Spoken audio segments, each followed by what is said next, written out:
I remember when one could put a job ad in the newspaper, and within a week, we'd have close to 300 applicants. And that was for a minimum wage job. Today, the reality is much different.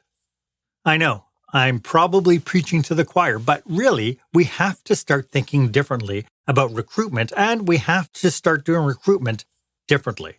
And that's what we're talking about today on Experience Leadership. Welcome to Experience Leadership, a podcast that challenges small business owners and entrepreneurs, just like you, to dare to be the exception. Join our host, customer experience expert Marc Haine, as he uncovers relevant and timely content to help you script and direct your business and teams to create jaw-dropping experiences your customers and staff deserve. Here is the host of Experience Leadership, author of Lights, Camera, Action, customer experience expert, Marc Haine. Welcome to this episode. In today's episode, we will provide insights and strategies on how employers can effectively navigate the competitive landscape and attract the very best candidates to their organizations. We are going to delve into how you as an employer can stand out and capture the attention of potential candidates who could serve you. So stick with me. I'd love for this to be an open forum. So if you have questions, go ahead and post them in the comment box and I will respond to them. If you do it while we're live, I'll do it live. And if not, I'll respond to whatever comments you put into the comment box after the fact. As always, if you find this topic compelling, I do offer a 30-minute complimentary coaching session. So go ahead and book a time that works for you on my online calendar. It's in the show notes. It's the one that's marked meetwith.marchaine.com.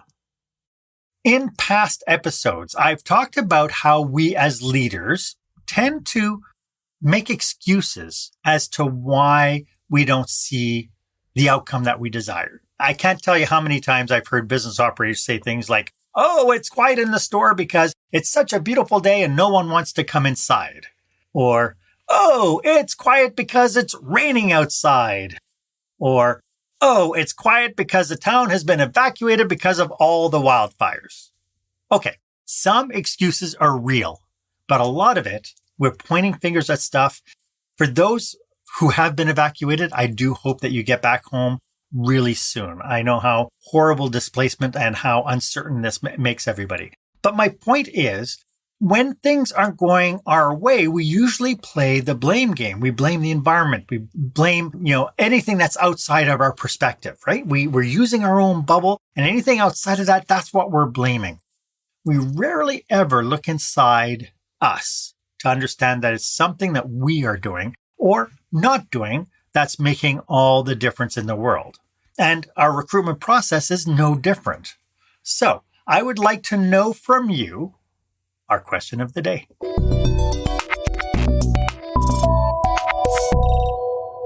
So today we are talking about attracting the talent you need to sustain your business. So the question is, exactly why are you having trouble attracting your perfect candidates? I mean, could it be that you are stuck around that the youths of today are lazy and don't want to work? B, there are too many jobs available and not enough people to fill them. What about C? I stopped even trying. The people I hire never stick around long enough to be a benefit, so I just rather work short-staffed. Or D, I haven't really figured out the formula to attract the people I need. I don't know. And then E, of course, is I don't know what you're talking about. I have a full roster of amazing people. I turn applicants away at the door. I'd love to hear your thoughts. Why don't you go ahead and share this episode on your favorite platform and hashtag it, #Experience Leadership. I'd love for you to be part of this conversation. And again, like I said, if you can hashtag it Experience Leadership, I can track the conversation, I can respond to it, and it's going to be a lot of fun. I have to say, a couple of weeks ago, I had lunch with a colleague who runs the food and beverage department at a local casino. It was great catching up with him. He had been my mentee for many, many years. But it wasn't long before he started telling me about the challenges he has with attracting and retaining staff. He's faced a couple of problems. One is that at one point he was so desperate for staff, he hired virtually anybody just to get the bodies in the room to alleviate some of the pressure. Needless to say, that caused him a ton of issues. The second problem he faced was that when he managed to make the perfect hire, they didn't stay. I mean, they were surrounded by people who shouldn't have been hired in the first place. And there was an incongruency between what they perceived they were stepping into and what the actual culture was like. I really did like that he did not blame outside forces. He knows that this was a problem he was in control of, and only he could provide the solution. In today's competitive market, employers face the challenge of attracting the best talent to their organization. And it shouldn't be, oh, let me just hire the best of the worst. And honestly, from all the research I've been doing, all the different businesses I've been talking to, this is industry agnostic. I do know that when I was in hospitality, I used to look at hospitality and go, oh my goodness, I can't believe we have all this problem in hospitality. And then when I got to work in economic development and I got exposure to different businesses, I realized that all the issues we saw in hospitality, all these other businesses were seeing exactly the same thing. So, part of the veil that needs to be lifted is for you to think that this is just happening to you. It's not. It's happening to everybody. But really, the success of any company really depends on the caliber of the employees. And thus, it's crucial for employers to implement effective strategies to entice top job candidates. So today, I wanted to put a different spin on what it might look like.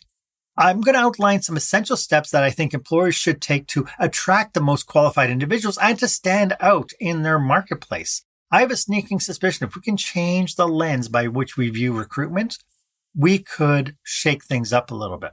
But before we dive in, I encourage you to check out the episode, The Problem with Prospects, that I did probably about a year and a half ago on this channel.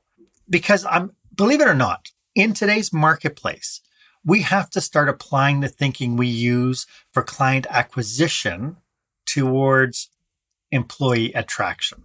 So the very first step today is understand the needs and expectations of your job seekers. Now, I know you're looking at me going, wait a minute. I'm the employer. Don't they need to fulfill my expectations? Well, yes, but as I mentioned, we must start looking at our employee attraction like a customer attraction process. In the quest to attract top job candidates, it is really essential that we start using our ability to gain a deeper understanding of the needs and expectations of the job seekers. What is it they want? Too many times we're so focused on what we want that we stop looking at what it is the candidates coming in want. I think that by aligning recruitment strategies with the needs that the job seekers have, employers can create a compelling proposition that stands out in the competitive job market. But here's a few things that we need to consider. Number one, we have to consider work-life balance. Job seekers increasingly prioritize a healthy work-life balance.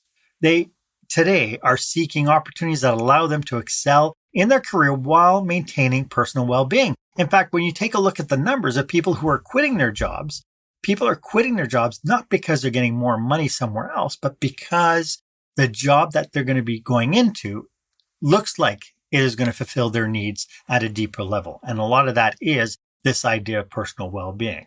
So I think the top employers really emphasize that their commitment to work-life balance, and they offer flexible work arrangements, they offer telecommuting options and wellness programs. And again, if it's a good culture, they're going to have a system to make sure that employees are willing to take up wellness programs. I think if we can highlight these benefits in job postings and during interviews to attract the candidates who value the work-life balance or even a smoother work-life integration, I think the minute you start talking that language, people are going to start stepping up and taking notice. And it's more than just having a disclaimer at the bottom of the job ad. We support wellness in our workplace. I think it goes much, much deeper than that. And I think we can leverage some of the content that we'll talk about today. Number 2 is career growth opportunities. Job seekers aspire to work, at least some of them. They aspire to work for organizations that provide avenues for growth and advancement. They seek companies that invest in employee development, offer training programs, and provide clear career progression paths. I know that this is challenging, but there's that age-old question. What happens if I train them and they leave? Well, what happens if you don't train them and they stay? In today's marketplace, I really think we as leaders need to start looking at our businesses as stepping stones for our employees, as a training ground for people's future. I believe if we take on the mindset that we leave a legacy on each of our employees and their future success, I think that we start gaining a reputation, and that kind of talk will reinforce the kind of employer that you are. I think all too often we're too focused on, I need these skill sets for my business, and I'm just going to put people through that. But until we start looking at what is it we can do to help our employees grow and really understand what it is they want, I think that we're going to be challenged.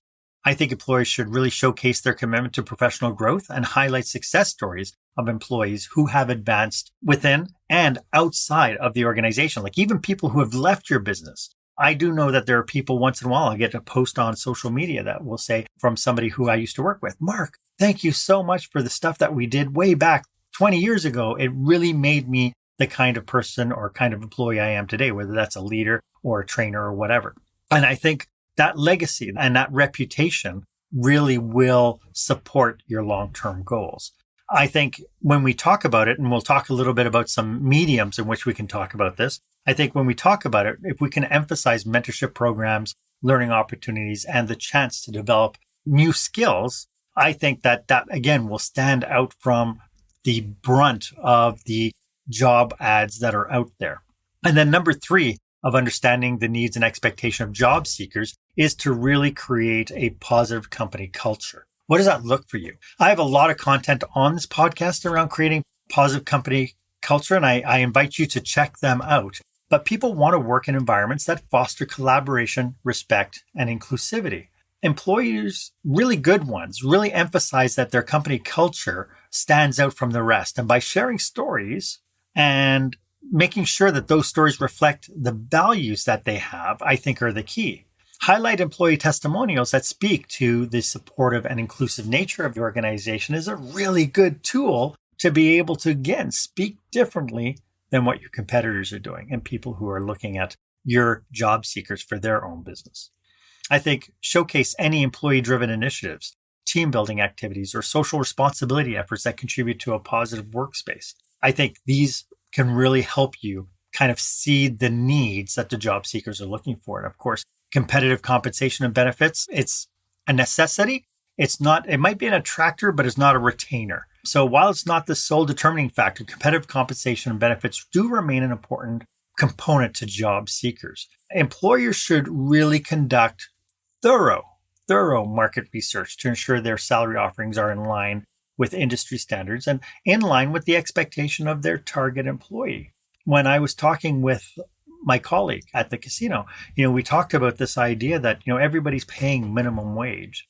And there's so many different ways that you can pay minimum wage, but then you can throw a little bit extra benefit in at some point to make minimum wage not minimum wage anymore. And one thing I suggested to him is that, you pay, aside from minimum wage, you bank in $1 per hour that gets paid out on an annual basis. And a couple of things happen. Number one, when they get that check at the end of the 365 days, when they get that extra bonus, it's thrilling. Number two, when people are in an environment where they're not sure if this is for them or not, and, we always get that kind of mindset of, do I go or do I stay? Do I stay or do I go? They will look at what's in the bank and maybe they'll stick it out a little bit longer. And that gives managers the opportunity to get sensitive to whatever their needs are that aren't being met and make sure they are being met before the 365-day payout happens. So that's really a really cost-effective way to be able to do retention and a engagement aspect to it. That, when you tell people, we're paying minimum wage, but you get $1 per hour banked away. And after 365 days, depending on the number of hours you work, right, you're going to get that money back. And so the more hours you work, the more it's going to be in the bank. It's going to be great.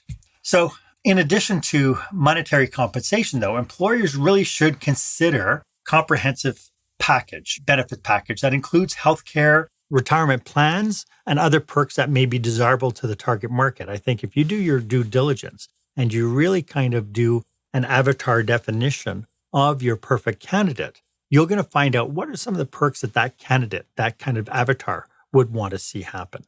I think if we highlight these job offerings in job postings to attract candidates seeking a well-rounded compensation package, I think that we start speaking their language, people's ears will perk up.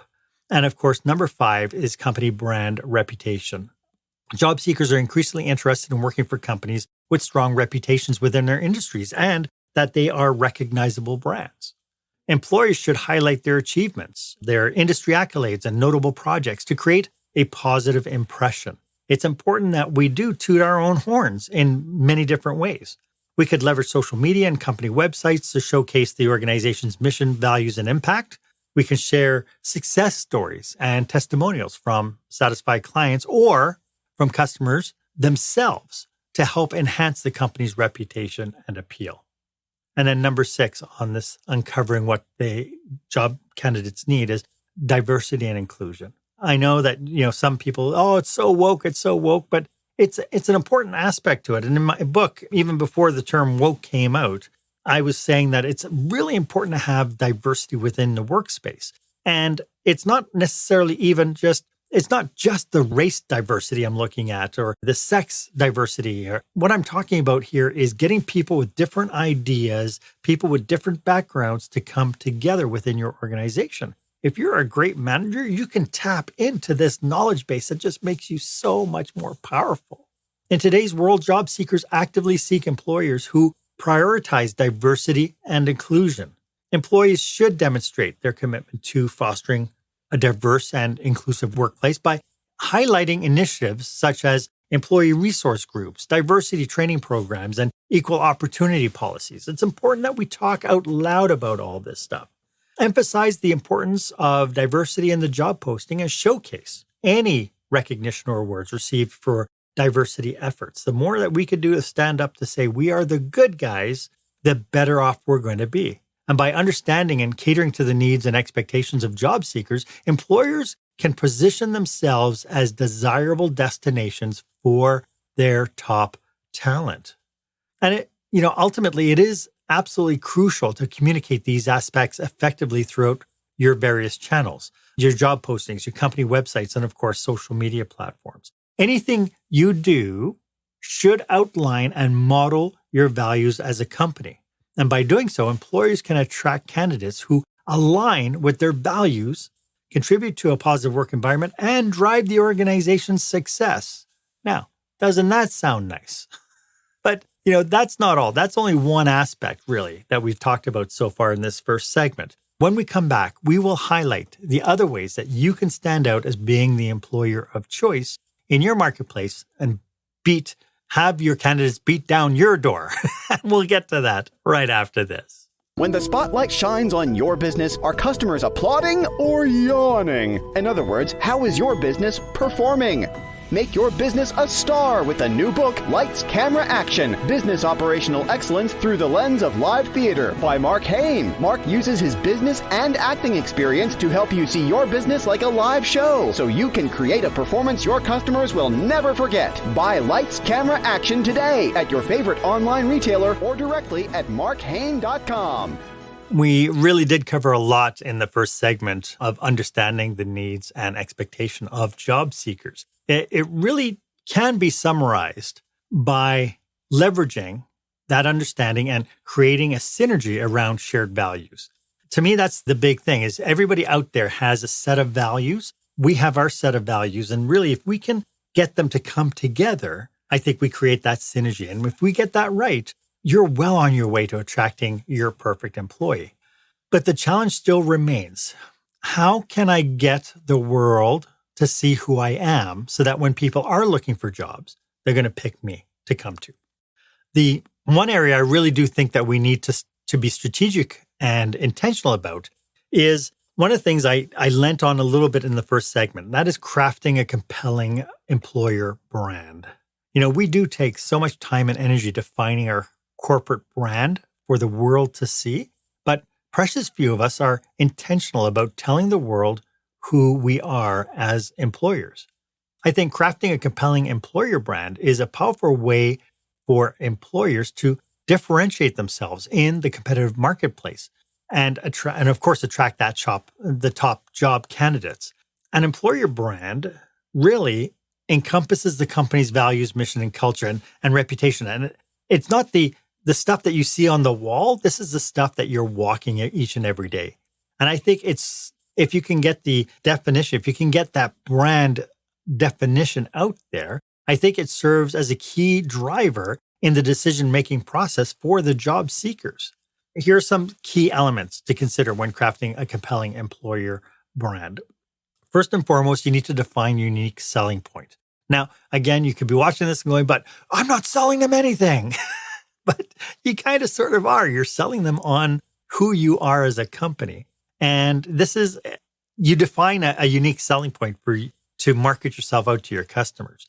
But when it comes down to your employees, can you look at your culture, your brand identity, and define what is articulating the unique aspects that make your organization stand out? It could be your innovative work environment, your commitment to sustainability, or that you have a collaborative company culture. Keep in mind that whatever you talk about, you're going to have to prove it. That means, you're going to have to go on to things like Glassdoor or Indeed and look at the reviews that past employees have said about your organization, because you have to be ready to defend that. If you say that you are a collaborative work environment and all the Glassdoor reviews or the Indeed reviews are slamming you because you shut people down, well, then you have a major uphill battle. I think ultimately, the key here is to be authentic. You need to ensure that your employer brand accurately reflects your organization's values, your cultures, and your work environment. I think authenticity builds trust and credibility and helps to attract candidates who align. Once again, this is the big common theme here, isn't it? They align with your company's mission and your vision and your values. You could leverage some of the same mechanisms you use in your client marketing, for instance. Like in our client marketing, we might get customer testimonials. Well, why don't you go ahead and leverage employee testimonials? Engaging in storytelling on your various platforms, which means you also have to leverage social media and have a strong online presence that talk to the job seekers. I have seen companies hand over their social media in what they call employee takeovers. And so they allow employees to start sharing stories and experiences working within the business. And it's pretty cool because you can see the tone from the different posts. In one particular one, they do an employee feature or an employee spotlight. So one of the things is, they ask the employee, what's something most people don't know about you? And so they'll post the person's face, their name, their job, and then this interesting fact about this employee. It really does bring kind of a face to the employees who are working in the businesses. I remember this one time I was working at an organization. We started a corporate Toastmaster club where at lunchtime, all the employees would get together and we'd do a Toastmaster meeting, and, people would start telling stories and all this. And I remember the manager of the business came to me and he said, I didn't know that our accountant or our bookkeeper was so incredibly funny. And it's like, isn't that a nice realization to know, rather than the dry kind of interactions we have in our businesses, that was a mechanism that we got to start learning about everybody on the team and understanding what their true personalities were. Something else that you can do is you can use a content calendar to theme your content. Every month, there's an international month of something, right? What a super cool way to celebrate something. You have each month, you say, July is International Month of whatever. And it doesn't have to be something really like big. It could be like the International Month of Pasta Twirling. And then the whole month, you videotape your team getting together, twirling pasta in some form, or leveraging that as a storyline. It doesn't have to be all serious all the time. You can have a lot of fun with this. I think that if you can leverage employer branding at every touch point in your job seeker's journey, you're well on your way in order to bring people through the journey with you. From the initial interaction with your job posting all the way to the interview process and into the onboarding process. Ensure that your employer brand shines through each and every time.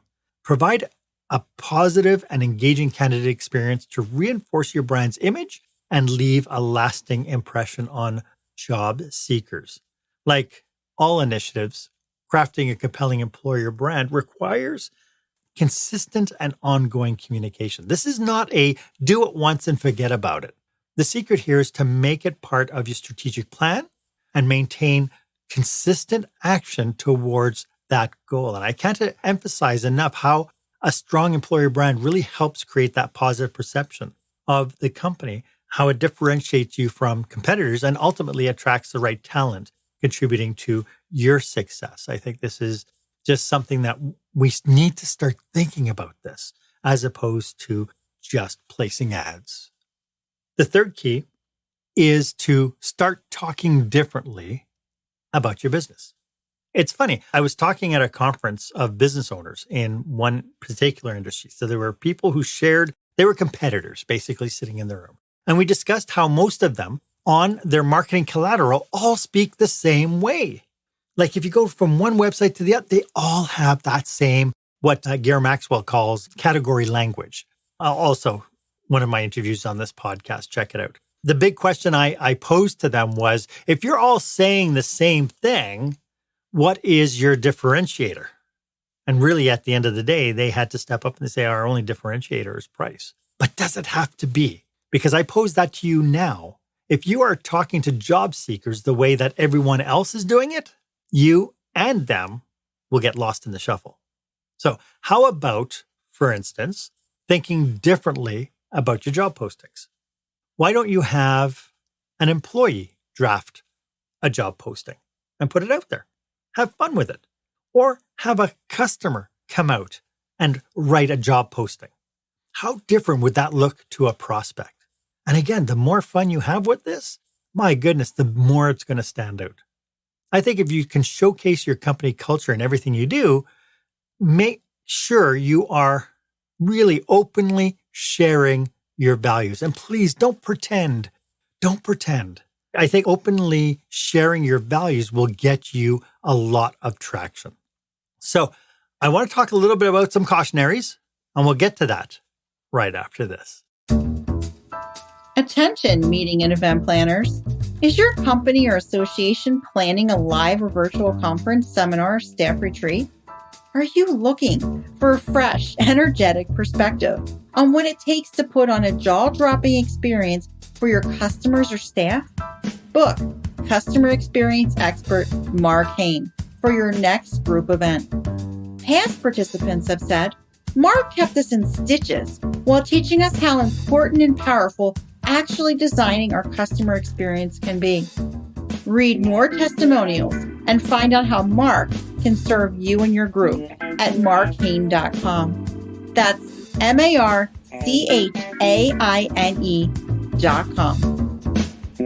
As you can tell, I am super passionate about serving business owners and managers just like you. If you're tuning into this and you're thinking, good golly, Marc, I need to train my leaders, or I need your help. If you are planning a leadership retreat or a conference and you think that this could be valuable, feel free to reach out for a quick discovery call. If there's anything I can do for your leadership retreat, for your conference, I can create a catered package that serves just you and your organization alone. My contact info is in the show notes. It's the one marked meetwith.marchaine.com. And look, if this is resonating with you, I really think if you take today's episode to heart, your big takeaway today should be, don't neglect your employer branding. If you truly don't know what it is, please do reach out and ask for help.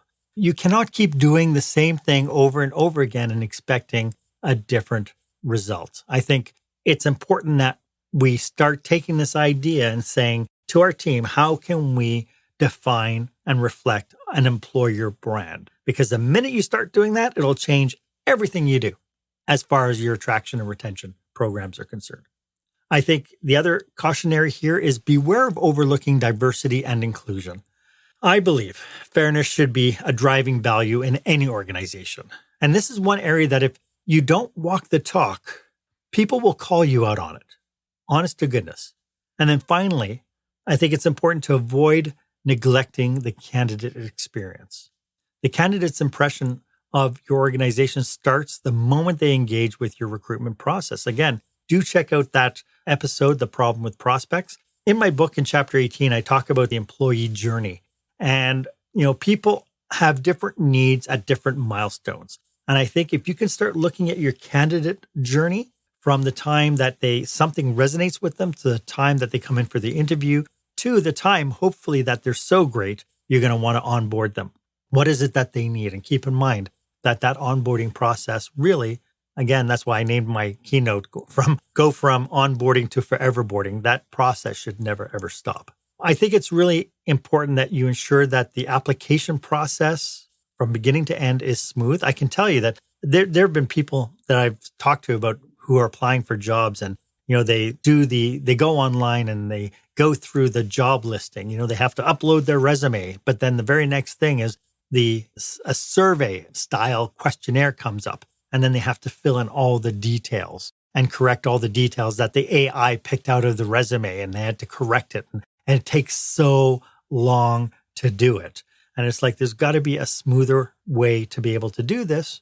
And it's also essential that the communication that you have is timely and transparent. Again, I think it's great when somebody says, hey, ABC company, they send out an email, says, thank you so much for applying for the position. You will be contacted if you get shortlisted, something along those lines. I really appreciate it when they actually send out an email after the fact that says, dear John, thank you so much. As we mentioned, we went through, we have hired the candidate that we're going to be working with. Just to let them know that the door is closed and that they can move on. I think that's a cool way of acknowledging the fact that somebody special applied to you and you're treating them back in response with respect and with kindness as well. I think if the candidates feel valued throughout their entire hiring journey, I think that regardless of the outcome, your reputation will build and trust will build in you. And so when these people turn around and say, I wish I could work for ABC company, they were really great to deal with. And, maybe one day I'll be able to work with them. But they're telling people about it. Again, if you are challenged with any of this, please do reach out. I can take you through the journey mapping process with you and your team. I have this beautiful exercise that I can take you through that we can really design each of the job seekers' touch points so that each step that they take with you affirms that you are the company that they want to work for. As I wrap up, I know we are in challenging times when it comes to hiring the best talent.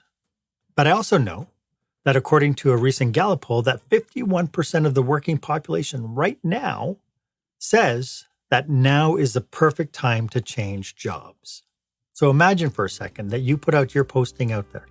You have people, over 60% of the workforce right now is disengaged. So you put out something that's rather special, rather unique to you, reflecting your values. These people are on your doorstep. And I believe that if you come this far with me today, that we've uncovered some really unique ways that you can step out of the noise and get noticed by the people who would be perfect for you. Let me know what you think in the comment box. I'd love to get your ideas. I hope that this was helpful for you. If you have any questions about today's topic or you'd like to brainstorm some aspects of your business, again, feel free to book a complimentary, no sales, this is all about you, complimentary session. I live to serve. And so if there's anything I can do to help you, please book 30 minutes on my calendar. I'd love to connect with you. And please, if you did enjoy this episode, please feel free to subscribe to the podcast and share this episode with your network. Honest to goodness, that's the best way to do it. I am a firm believer that knowledge is power, but knowledge is power only if it is shared. I hope that this makes sense to you. I hope that you've enjoyed this episode. Even bigger, if you can let me know if this resonated with you and apply these concepts, I have a sneaking suspicion that you will become the employer of choice that you want to be. Thank you for joining me today. My name is Marc Haine. I hope you stay safe, stay healthy, and I hope you dare to be the exception. Thank you for joining us this week on Experience Leadership. Make sure you visit marchaine.com for a full directory of available episodes. While you're at it, if you found today's content valuable, please share it and tell your friends about the show. As Marc says, knowledge is power, but only if you share it. Be sure to tune in each week for the newest episode. Please stay safe, stay healthy, and dare to be the exception.